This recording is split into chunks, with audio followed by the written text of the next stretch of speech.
Matagal nang pinanghihinaan ng loob si Katrina sa mga naririnig niya sa kanyang mga kaibigan tungkol sa estado ng relasyon niya kay Roldan, ang boyfriend niyang ng ibang bansa.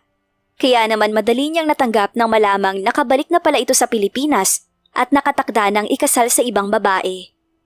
Isang gabi lang niyang iniyakan ng pagkabigo, tahimik na siya pero parang hindi naniniwala roon ang fiancé ng ex-boyfriend niya. Akala yata nito ay may balak pa siyang agawin si Roldan o di kaya ay gumawa ng eskandalo sa araw ng kasal ng dalawa. Hanggang sa sumulpot ang isang gwapo, ngunit makulit na lalaki na palaging nagpapapansin sa kanya. At sa hindi malamang dahilan, kahit kumukulo ang dugo niya rito, ay hindi niya ito maiwasan. Kaya pala unti-unti nang nahuhulog niya rito.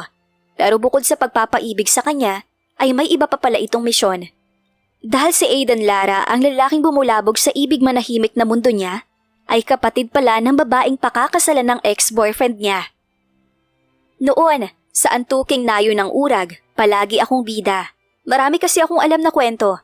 Mapakwentong alamat, pabula, kwento ng mga kaharian, ng mga reyna, hari at yung mga prinsipe at prinsesa. Maging iyong kwentong katatakutan, alam na alam ko. Sabi nga nila, para daw totoong nakakita na ako ng kapre, tikbalang, duwende at kung ano-ano pa. Iyong mga kaedad ko'y nag-alangan na sa akin maglalapit at makipagkaibigan. Nawiwirduhan siguro sa akin. Pero yung mga batang paslit, ang tiyatsagang makinig sa aking mga kwento. Sabi nga ng nanay ko, para daw akong si Lola Basyang. Baka raw paglaki ko, maging guru ako. Pero sino nga bang makapagsasabi kung magiging ano at sino ako pagkalipas ng maraming taon? I think you're right, Kat. Anang kaibigan niyang si Didit. Mas okay ngang i-invest mo yung savings mo sa isang negosyo kaysa buruhin mo sa bangko yung pera mo na kakarampot naman ng interes. Sige na, ituloy mo yung pinaplano mong negosyo.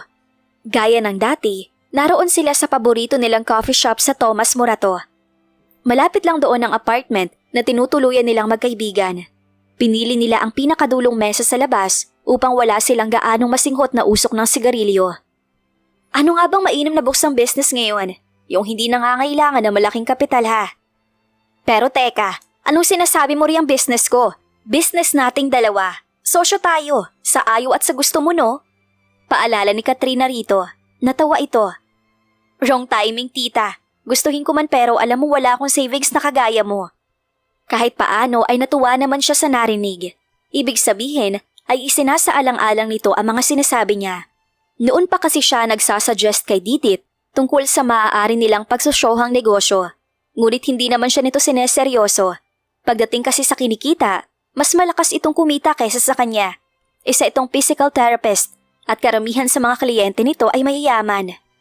Sa kasalukuyan ay kasosyo nito ang pinsan nitong isa ring therapist. May inuupahang klinik ang mga ito sa Quezon City.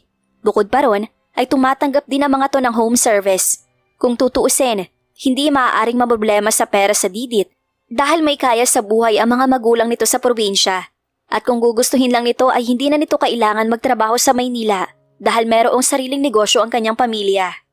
Matagal na itong hinihimok ng mga magulang nito na umuwi na sa probinsya. Subalit sa kabila ng lahat, mas pinili nitong magsarili. Si Didit kasi ang tipong maagang natutong maging independent. Matagal na itong hindi umaasa sa suporta ng mga magulang. Ang kaso lang, kung gaano ito kadaling kumita, ay ganoon din ito kabilis gumasta. Lalo pa nga at hindi naman lahat ng kaibigan at kabarkada nito ay kagaya niyang marunong magpahalaga sa pera. Biro nga niya sa kaibigan. Talagang galit ka sa pera dahil ayaw mong pagtagalin sa wallet mo o sa ATM card mo. Sa puntong iyon sila madalas magdiskusyong magkaibigan. Ang katuwiran kasi nito, walang masama kung i-enjoy ang perang pinaghirapang kitain. Kung sa bagay, naisip din naman niya ang bagay na yon. Paano raw kung mamatay siya bukas o sa makawala? Di hindi na raw niya lubos na ma-enjoy ang kanyang buhay. Live to the fullest, ang naaalala niyang motto nito sa buhay. Pero ang katwiran naman niya sa issue na yon, maski mamatay siyang hindi gaano nag-e-enjoy, ay okay na rin sa kanya. Hindi siguro siya manghihinayang dahil ginusto niyang maging ganon. Sa loob ng mahigit 2 taon nilang pagiging mag-housemate ni Didit, ay nagkakasundo sila kahit pa magkaiba ang pananaw nila sa buhay. Madali itong nakapag-adjust, gayong kung tutuusin ay lumaki itong senyorita. Nagpilit itong matutuhan ang mga gawaing bahay, kagaya ng paglilinis at pagluluto, dahil nahihiya raw ito sa kasipagan niya. Hindi rin matatawaran ang labis na malasakit nito sa kanya at pag-aalala, lalo na noong magkasakit siya May isa pang bagay siyang ikinabilib dito. Magaling itong magdala ng problema. Hindi ito gagaya niya na very transparent. Parang ang hindi ito marunong mapagod. Kahit sunod-sunod na puyat ay hindi ito kakikitaan ng pananamlay. Palagi itong on the go, active. Sa nature naman kasi ng trabaho nito, hindi niya mai-imagine na lalamya-lamya ito habang inaasikaso ang mga pasyente nito. Samantalang siya, kontento na kapag walang trabaho ay nasa bahay lang. Naranasan na rin naman niyang makapasok sa isang bar kasama ang kaibigan. Ngunit hindi na iyon nasundan pa. Hindi kasi siya makatagal sa ganoong klaseng lugar. Pakiramdam niya ay para siyang hihikain, gayong wala naman siyang hika. Hindi na baling masikip ang lugar at maraming tao dahil sanay naman siya na napapaligiran ng mga bata basta wala siyang masisinghot na nakakasulasok na usok ng sigarilyo at maririnig na nakakarinding ingay. Tanging sa coffee shop lang siya nakakaray ni Didit dahil pareho silang mahilig sa kape. Itinuring niya itong higit pa sa tunay na kapatid. Palibhasa ay hindi niya naranasang magkaroon niyon. Malaki na siya, 15 anyos nang ipaalam sa kanya ng kinagisnang mga magulang na ampun lamang siya ng mga ito. Sanggol pa lamang daw siya nang ipagbili ng isang babae sa mga ito. Ang babaeng yon ay isang middleman o ang taga-asikaso sa bilihan sa pagitan ng interesadong mag-asawa at ng inang walang kakayahang palakihin ng maayos ang sariling anak. At para palabasing tunay siyang anak ng kinikilalang ina, ay inuuwi siya ng mga ito sa probinsya sa Sorsogon at doon ipinarehistro. The rest was history. 5 taon nang namamayapa ang mga kinikilala niyang magulang. Naalala niya si Daddy Procmedes o simpleng Daddy na tawag nila rito. Si Daddy Proch ay ang mabait, pasensyoso at may magaan na disposisyon na ama ni Winona. Si Winona Guillermo ang presidente ng kinaaniban niyang club. Malapit din ito sa puso niya dahil malaki ang utang na loob niya rito sa pagbibigay nito sa kanya ng oportunidad na mapabilang sa itinatag nitong samahan, ang Bubuyog Storytellers Club. Wala sa loob na napabuntong hininga siya. Batid niyang hindi niya makikita at makakasama ng habang buhay ang mga taong malapit sa puso niya. Katulad ni Ditit na nakasanayan na niyang kasama sa bahay. Alam niyang darating at darating ang panahong iiwan din siya nito. May palagay siyang nalalapit na ang panahong yon dahil may pahiwatig ng mauuna ito sa kanyang lumagay sa tahimik. Mahigit 1 taon itong walang ka-steady. Ngunit itong mga nagdaang linggo, excited itong nagkukwento sa kanya tungkol sa pasyente nitong binata, gwapo at magaling daw na negosyante.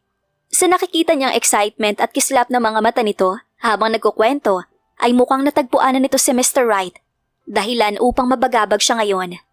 Ibig sabihin, nalalapit na ang paghihiwalay nilang magkaibigan. Hindi pa man ay nalulungkot na siya. Kaya naman mabilis niyang ipinaalala rito ang tungkol sa negosyong pagsososyohan nila. At least, sakali man na magkatotoo ang kutob niya, hindi man niya ito kasama sa bahay, ay mayroon pa ring negosyong magbibigis sa kanilang dalawa. O sige, ano bang naiisip mong business? Tanong nito matapos ang ilang saglit na pananahimik niya. Humigop muna siya ng kape bago nagsalita. Sa palagay mo ba, anong mararating ng 50,000 na? Bigla siyang na-distract nang makita ang alanganing pagkaway ng isang lalaki sa kabilang mesa. Noong unay inisip niyang hindi siya ang kinawayan nito, pero mataman ang pagkakatitig nito sa kanya, kaya nakaramdam siya ng pagkaasiwa. Na ano? Naiinip ng untag ni Didit. Ano yon? Wala sa loob na sabi niya. Kumunot ang noon nito. Ano bang nangyayari sa iyo, Kat? Wala. Mabilis niyang pinanatag ang sarili at itinuon ang konsentrasyon sa pinag-uusapan nila. Seryoso ako sa sinasabi ko, Dit. Mag-business tayo. Napabuntong hininga ito. Mapipilitan yata ako mag-double time sa trabaho para lang makapag-raise ng malaking pera. Alam bang wala pa yatang 1,000 ang laman ng ATM card ko ngayon? Ikaw naman kasi, gastadora. Kunway paninisi niya rito. Iniikot nito ang malalaking mata. Wala kang choice kundi hintayin akong makaipon. Gosh, hindi ko ma-imagine kung ilang pasyente ang kailangan ko para lang makapag-raise ng perang isososyo ko sa'yo. Hey, I don't think kailangan mo pang mag-double time. Muli siyang natigilan na magtama ang mata nila ng lalaking yun sa kabilang mesa. Automatic kumurba ang mayabang ng ngiti sa mga labi nito. Hindi maiwasang makadama siya ng iritasyon para sa preskong lalaki.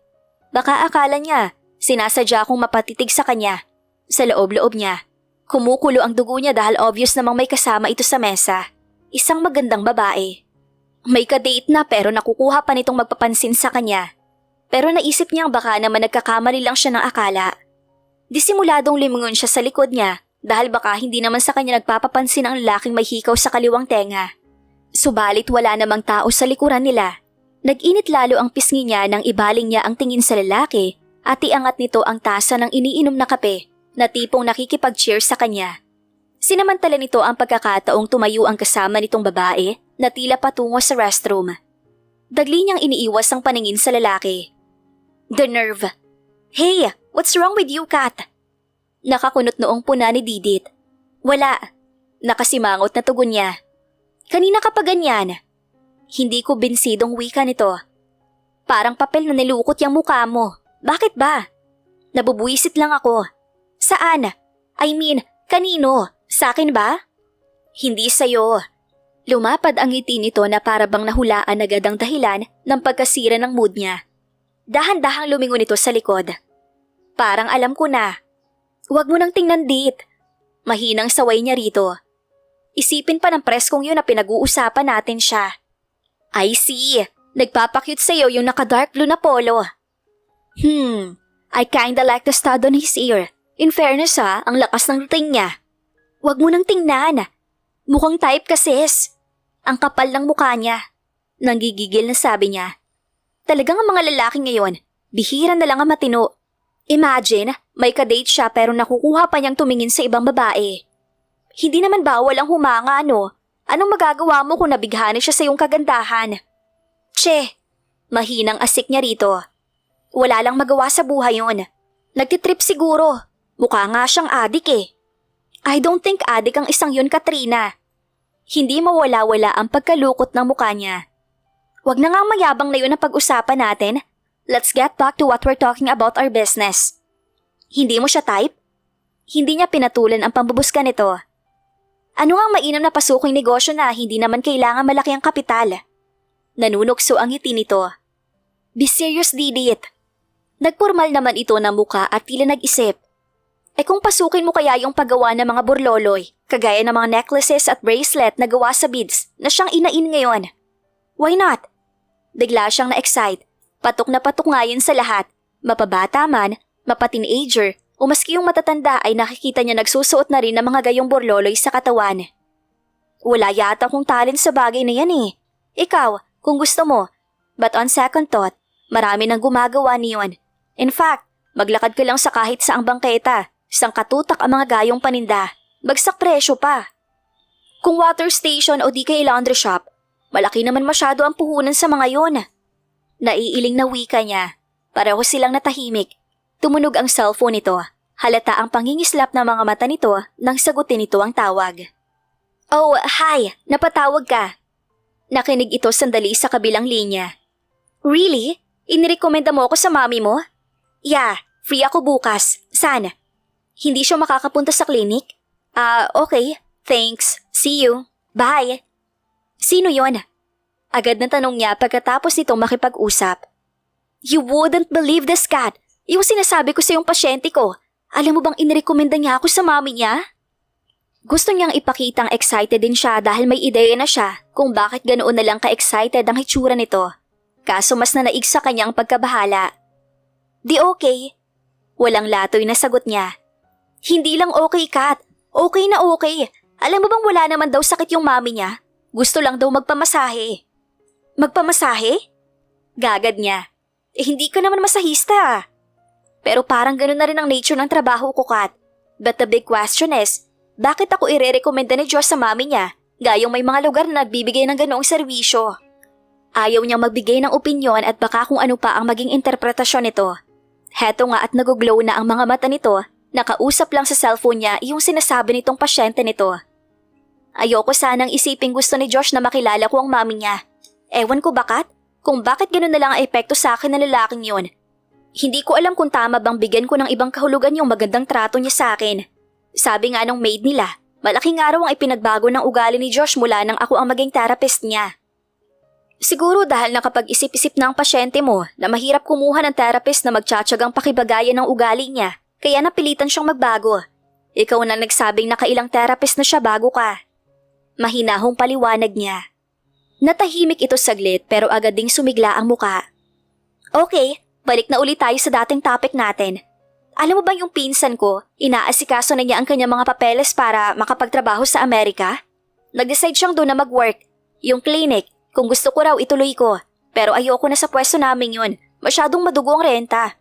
Naisip kong, baka po pwedeng gawing clinic yung ground floor ng inuupahan nating apartment. Pwede dit. Yun ngang katabing unit natin. Ginawang computer rental ang internet yung ibaba nila. Kausapin mo na agad ang landlady natin. Kung ganon, the business partner tayo sa specialty kliniko. Bukod sa therapy, may other services pa tayong i-offer sa kliyente. Kagaya ng shiatsu, Swiss, Thai, and Swedish massage. Napanguwi siya. Para namang may alam ako sa mga sinasabi mong yan. Don't worry, Kat. May mga institution na nag-o-offer ng ganoong course o training. Sa loob lang ng 3 months ay marunong ka na. O ano, type mo? Doon pa man ay curious na siya sa propesyon nito. Walang masama kung matuto siya ng therapeutic massage. Para na rin siguro siyang therapist na kagaya ni Didit. Sige, go ako. Ang luwang ng ngiti nito. Excited ka na ano? Hindi niya ikinailang na ibigan niya ang ideyang iyon ng kaibigan. Wala pa rin bang tawag o sulat sa'yo si Roldan? Wala sa loob na umiling si Katrina. Mabagal lang silang naglalakad ni Didit sa kahabaan ng kalsada pagkatapos nilang lumabas ng coffee shop. Siya ang may gustong maglakad na lang sila. Paano'y, sa sulok ng kanyang mga mata, ay nakita niyang lumabas na rin iyong lalaki kanina. Hindi niya maintindihan kung bakit tingin ito ng tingin sa kanya. Gusto tuloy niyang isipin na baka naman kilala siya nito, na baka kaklase niya ito nung high school at namukaan siya. Pero matay naman niyang isipin, hindi pamilyar sa kanya ang mukha ng lalaki. Kaya pilit niyang itinaboy sa isip ang tungkol dito. Huwag ka na kasing umasang babalik pa si Roldan. Palagay ko'y may pinagkakaabala na yun doon, kaya walang panahong tumawag o sumulat man lang sa'yo. May concern sa tono ng pananalita ni Didit. Noon niya naalala ang tungkol kay Roldan, ang kanyang nobyo. 4 na buwan nang walang silang komunikasyon nito. Ni sulat o tawag ay wala. Kahit hindi siya magsalita, alam ni Didit na pinoproblema niya ang tungkol doon. Na-approve ang working visa ni Roldan sa tulong ng mga kapatid nitong naroroon na sa Houston, Texas. Mag-iisang taon na ito bilang teacher sa isang public high school sa naturang lugar. Dati itong guro sa isang public school sa Pilipinas. Sa mga unang buwan nito roon ay madalang na itong tumawag sa kanya hanggang sa tuluyan na siyang walang narinig mula rito. Kaya noong 1 linggo ay nagdesisyon na siyang tawagan iyong bahay na tinutuluyan ni Roldan sa Texas. Nabigla siya sa nalaman. Lumipat na raw ng tirahan si Roldan. Ngunit hindi naman alam ng kausap niya kung saan ito lumipat. Sa totoo lang, madalas na rin namang sumagi sa isip niya ang sinabi ni Didit. Paano nga kung nakalimutan na siya ni Roldan? Halos 1 taon na ito roon at maaaring nakatagpo na ito ng bagong pag-ibig. Ngunit gusto pa rin niyang bigyan ng rason kung bakit hindi ito nakakatawag o nakakasulat man lang sa kanya. Marami rin naman kasing pwedeng maging dahilan. Baka hanggang ngayon ay nag-a-adjust pa rin ito. Alam naman niya kung gaano kahirap ang mamuhay sa ibang bansa. Isa pa, hindi birong trabaho ang pagiging guro. Lalo na kung ang mga estudyante nito ay hindi nito kalahi. Naalala niya ang pangako sa kanya ni Roldan. Talagang mag-iipon ako, Katrina. Una kong bibilhin ay kotse. Ang susunod ay bahay at lupa. Pero yun ay kung magugustuhan ko ang buhay ron. Kapag okay na ako ron, kukunin kita. Ang totoo ay wala siyang pangarap na mag-ibang bansa. Pero hindi niya yun sinabi kay Roldan. Ayaw niyang masira ang napakagandang mood nito habang walang katapusang nagkukwento na magagandang bagay na maaaring mangyari dito at makamit kapag naroroon na ito. Noon lang daw nito na-realize ang mga nasayang na panahong hindi agad ito nagpakumbinsi sa mga kapatid na sumunod sa Amerika. Hindi naman ito ikinaila sa kanya ang pagkainggit sa magandang kapalaran ng dalawa nitong kapatid. Hindi niya maiwasang ma-disappoint sa mga narinig sa nobyo.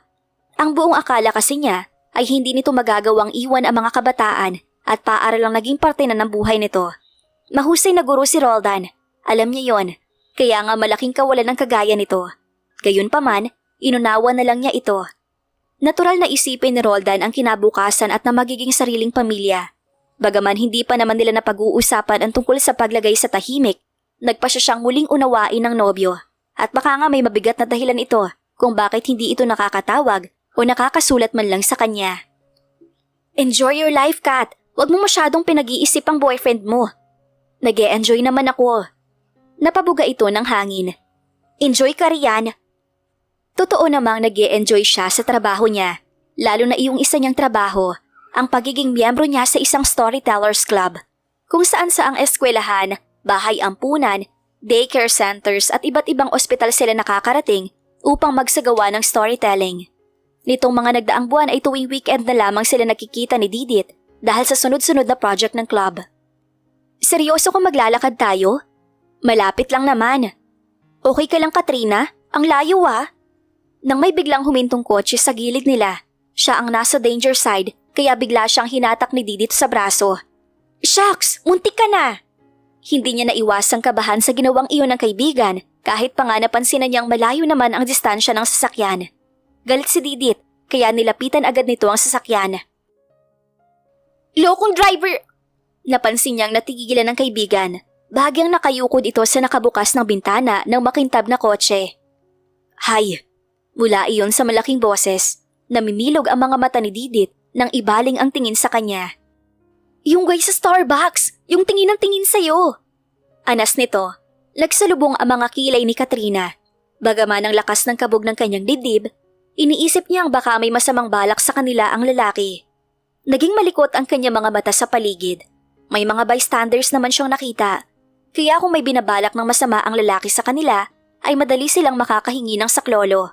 Muling binalingan ni Didit ang lalaki. This time, nakaibis na ito sa sasakyan. Ngunit nanatili lang ito na nakatayo sa gawin ng driver's side. Pasensya na, nagulat ko yata kayo. Nakatikwas ang mga kilay ni Didit. Ano bang kailangan mo sa amin? Mataray ang boses nito. Magtatanong lang ako, alam niyo ba kung saan ang Phil-Am Homes? Tara na Dit, wag mo nang kausapin yan. Inis na bulong niya. Sa kanyang panggigilalas ay sumagot ang kaibigan si Didit at itinuro pa ang direksyon na hinahanap ng lugar ng lalaki. Doon din yata ang way niyo, di sumabay na kayo sa akin. Noon na siya hindi nakapagpigil dahil mukhang papatulan ni Didit ang alok ng lalaki. Tara na. Hinili niya sa kamay ang kaibigan. Timing naman na may humintong jeep at agad siyang sumakay na hatak pa rin si Didit. Natatawang naiiling ito sa ginawa niya. Ano ka ba? Nagtatanong lang naman ang direksyon yung tao Malay mo, alibay lang niya yon. Nakalabing katwiran niya. Tinanaw nito ang iniwang lugar. Hey, kailan ka pa naging paranoid? Wag mo na kasing tingnan. Mahinang sabi niya. Mukha naman siyang disente. Wala sa hilat siya ang gagawa ng masama. Don't be too trusting, Dit. Hindi basihan ng mukha para masabi mo walang gagawin sa iyong masama ang isang tao. Mabuti na yung nag-iingat. Besides, kanina pa ako nabubuisit sa lalaking yun. Naiikot na lang nito ang mga mata. Paano ka naman magkakaroon ng love life niyan kung ganyan ka mag-isip? Malay mo, type ka talaga ng lalaking yun kaya pwede ba Didit? Hindi naman ako naghahanap ng boyfriend. Agap niya. Eksaherado itong napabugan ng hininga. Okay, wala na akong sinabi. Pagdating nila sa bahay, umalis din si Didit. Tinawagan ito ng kaklase sa college at niyayang gumimik. Isinasama siya nito pero tumanggi na siya. Maaga pa kasi siyang aalis kinabukasan dahil nakaschedule silang pumunta sa Batangas. Hulaan mo kung sino ang nakita ko sa Rockwell, Katrina. Formal ang tonong bungad agad ni Didit nang makapasok sa silid. Naupo ito sa gilid ng kanyang kama. Mahimbing na siyang natutulog kanina nang makarinig siya ng sunod-sunod na katok. Alam naman niyang si Didit yon, pero antok na siya. Ngunit hindi ito nakontento sa pagkatok lang, pinag-ring pa ang kanyang cellphone. May sarili itong susi sa apartment, pero sa silid niya ay wala. Hindi naman kasi niya inilak ang silid kapag umaalis siya, kaya maaari itong makapasok. Maliban na lang kapag natutulog na siya. My God, Didit! Ginising mo lang ako para paghulain kung sino ang nakita mo sa Rockwell? Okay ka lang? Ibinagsak na niya ang katawan sa kama at mabilis na ipinikit ang mga mata. Katrina, bumangon ka nga muna. Mag-usap muna tayo. Parang awa mo na. Hayaan mo na akong ituloy ang tulog ko, Dit. Alam ko hindi ka pa inaantok. Umuungol na sabi niya. Bigla nitong hinawakan ng isang paa niya at kiniliti ang kanyang talampakan. Natatawang napabalikwas siya ng bangon. I hate you! Hulaan mo na kasi kung sinong nakita ko. Parang batang ungot nito. Naamoy niya ang alak sa hininga nito. Sabihin mo na kung sinong artista ang nakita mo. I'm sure you won't believe me kapag sinabi kong si Roldan ang nakita ko. Saglit siyang napatanga rito. Imposible. Naging sarkastiko ang ngiti ni Didit. Pwede ba, Katrina? Ilang taon ko ring nakikita ang pagmumukha ng boyfriend mo, kaya hindi ako maaaring magkamali. Si Roldan yun at may kasama siyang sexing babae. Pero para sa akin ay mas maganda ka. Nakilala niya ako at obvious na umiwas siya sa akin. Umiling-iling siya. Nandito na siya sa Pilipinas, sis. Unfortunately, may kasama siyang dumating dito.